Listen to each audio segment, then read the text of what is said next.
Jackson Radio Show. Greetings and salutations. You are tuning in to the Kevin Jackson Radio Show. And of course, I am subbing in for the great Kevin Jackson while he's out in the world triggering lefties, triggering liberals, which he loves to do. And he sort of does it automatically because he's a black conservative. I mean, he just literally just has to show up to the party and the leftists start losing their mind. And like The Exorcist, the head starts spinning around 360 degrees. And I am subbing in for him in his stead, and I will be, trying to hold down the fort, sitting in the big boy chair, trying to bring news and politics and culture to you, just so that you guys know that no matter what Kevin is out there doing, that we are all here at the Kevin Jackson Radio Show, still hard at work trying to bring you everything that you need to know so that you can approach the world with clear eyes and a clear head. And I, of course, broadcast to you live from my safe space down here in northern Florida, where I'm free from your bigotry, racism, hatred, microaggressions, and patriarchy. And I want to talk a little bit about something going on in everyday feminism. Of course, everyday feminism is the receptacle for everything that is terrible and awful and nasty and disgusting about modern American society. An American society where cultural Marxism, leftism, postmodernism has seeped its way into the universities, seeped its way into our culture, seeped its way into Hollywood, seeped its way into sports, seeped its way into psychology, sociology, everything that you can possibly imagine. And this is the goal. This is the end goal. Even though there are a lot of good-hearted people out there who just want to do good, get caught up in some bad ideas when they're young. They have parents who are leftists, who are giving them hormone replacement therapy, who are just telling them it's a big free-for-all and that you do what you do what you want all the time. Kids know best.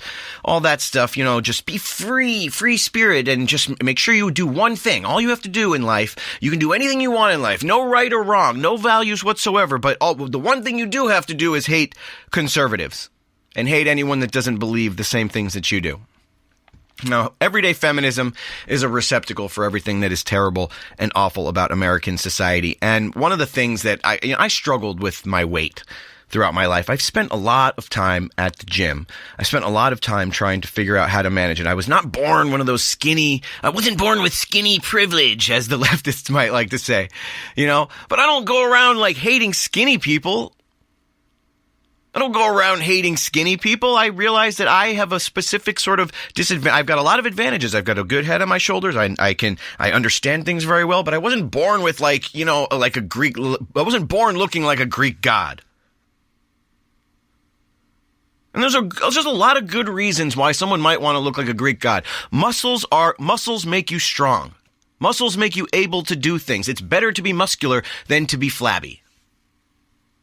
Because when you approach life, when something happens, when you get into some sort of emergency, you are able to deal with it. If you are athletic, that's a good thing. Why is it a bad thing?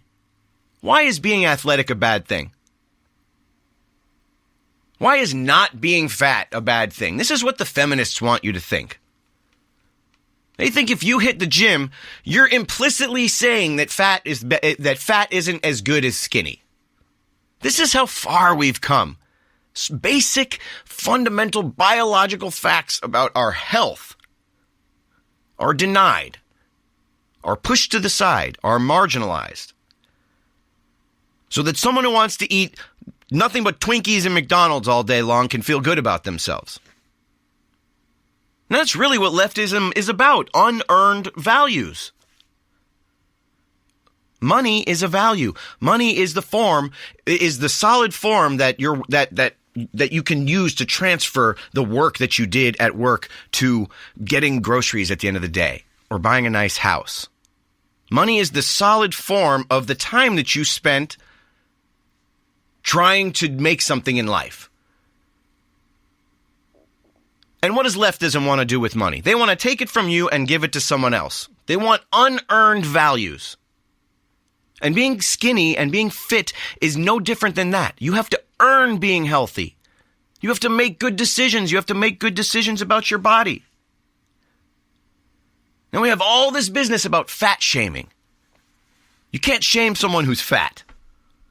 I don't want to shame anyone who's fat. I don't want them to feel bad. Look, honestly, there wouldn't be a fat shaming, there wouldn't be a body positivity movement, which is this movement that says that no matter how big you are, no matter how fat you are, if you're 500 pounds and totally unhealthy and are, you can't walk up a flight of stairs without hyperventilating. Hold on a minute. Give me a sec. That this is just as good as being able to shoot up the stairwell with like it's nothing. Being able to get from A to B, one of the most basic, fundamental, the first thing you learn how to do is to get from A to B. Walking. It's not that hard. You put one foot in front of the other. You can get off the couch. I did it. I was really overweight.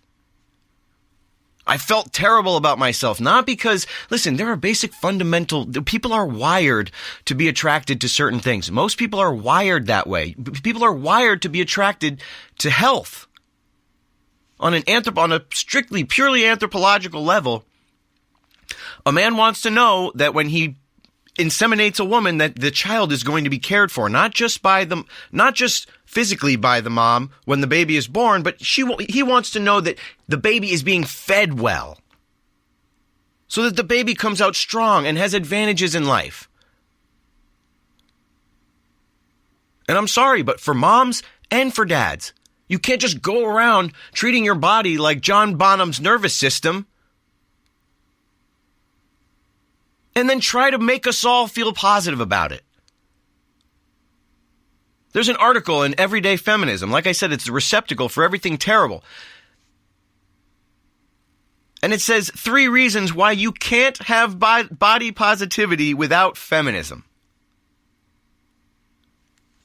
Now, this is just insane. I mean, to me, the whole body positivity movement is ridiculous. There's nothing positive about being fat.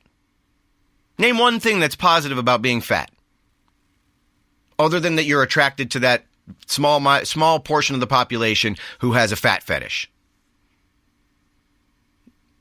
Name one good thing about it. And you know what? I've got privilege. I've got cred when it comes to this because I was fat and I turned my life around. There's nothing positive about being fat. I'm not talking about a little extra weight, a little extra pudge or whatever. That's fine. That's good. I like that. I like a little extra, a little cushion for the pushing, if you know what I mean. But let's not pretend that being 500 pounds is in any way good for anything.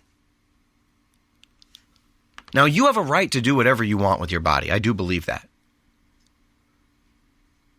But don't try to shove your idea about body positivity down my throat. You're not going to convince me that my time at the gym isn't valuable, and I don't feel good, that the endorphins don't get kicking. I like the way I look. I like the way I feel. The human body works a certain way. And if you abuse it, it will not work the way it's supposed to work. That is biology. That has nothing to do with fat shaming. That has nothing to do with hating fat people.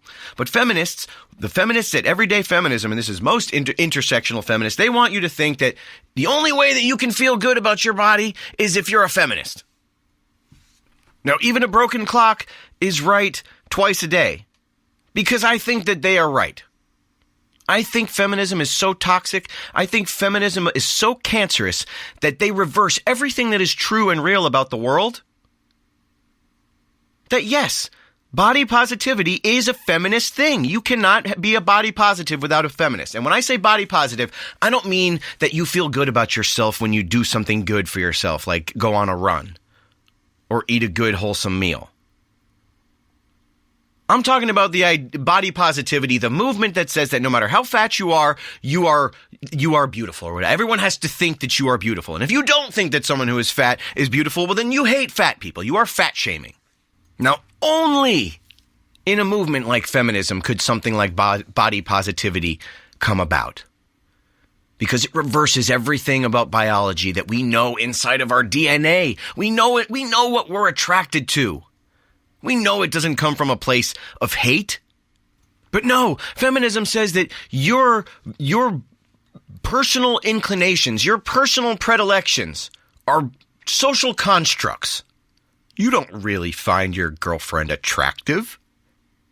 You don't really find athletic girls attractive. You don't really find normal-sized people attractive. That's just a social construct. That's the patriarchy telling you what you're supposed to think. And really, if left to your own devices, you would think that fat people are beautiful. And I keep having to clarify. When I say fat, I mean really fat. I mean out of control fat. We all know what I'm talking about. So don't be like, oh, I've got a few extra pounds. Stop saying that I'm, whatever. I've got a few extra pounds.